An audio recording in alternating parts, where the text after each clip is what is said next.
নমস্কার বন্ধুরা, আবারও একটা নতুন পর্বে আপনাদের সবাইকে স্বাগত।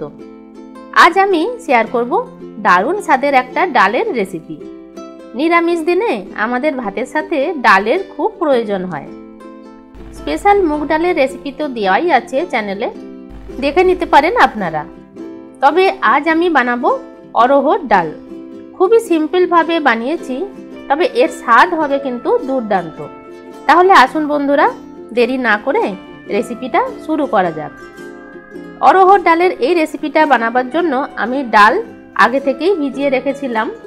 এই অরহর ডাল কিন্তু দেখতে অনেকটা মটর ডালের মতো, তবে মটর ডালের থেকে সামান্য পাতলা হয়। তো 150 গ্রাম অরহর ডাল নিয়ে আমি 2 ঘন্টা আগে ভিজিয়ে রেখেছিলাম। এখন প্রেসার কুকারে দিয়ে সেদ্ধ করে নেব, অল্প লবণ, হলুদ আর একটা ছোট টমেটো দিয়ে। একটা সিটিতেই কিন্তু খুব ভালোভাবে ডালটা সেদ্ধ হয়ে গেছে। তাছাড়া খুব বেশি কিন্তু ডালটা আমি সেদ্ধ করছি না।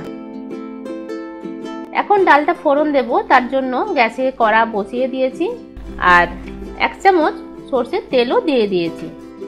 ফোড়নের জন্য দিলাম সামান্য গোটা জিরে, একটা তেজপাতা আর একটা লঙ্কা।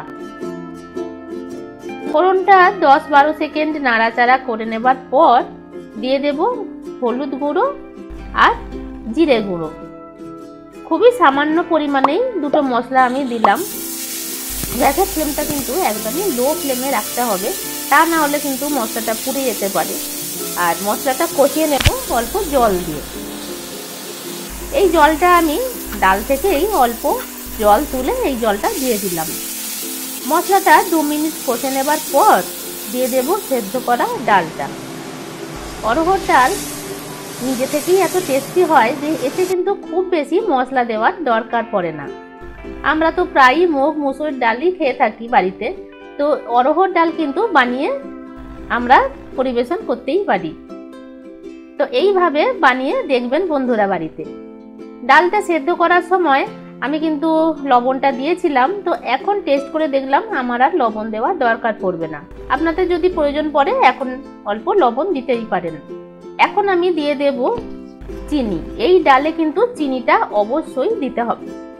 তো চিনিটা দিয়ে নাড়াচাড়া করার পর ডালটা 4-5 মিনিট ফুটে গেছে। এখন প্রায় শেষের দিকে দিয়ে দিলাম কুচানো ধনেপাতা আর 2টো চেরা কাঁচা লঙ্কা। আর তারপর সব শেষে দেব 1 চামচ গাওয়া ঘি। হ্যাঁ বন্ধুরা, এই ডালে কিন্তু অবশ্যই করে ঘিটা দিতেই হবে, তবেই কিন্তু ডালের স্বাদটা দ্বিগুণ বেড়ে যাবে।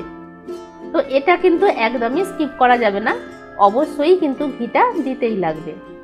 তো এই ডালটা আমি আজ পরিবেশন করব ভাতের সাথে, তাই আমি একটু পাতলার দিকেই রেখেছি। রুটির সাথে সার্ভ করতে গেলে আপনারা কিন্তু আরেকটু গাঢ় বা ঘন করতেই পারেন। তো কেমন লাগলো বন্ধুরা আজকের রেসিপিটা?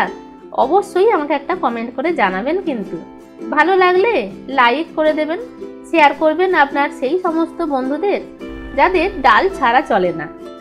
আর চ্যানেলে নতুন বন্ধু হলে চ্যানেলটাকে অবশ্যই সাবস্ক্রাইব করে নেবেন।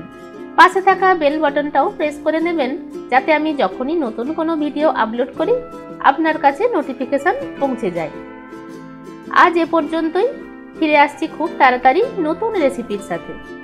আপনারা ভালো থাকবেন, সুস্থ থাকবেন। ধন্যবাদ।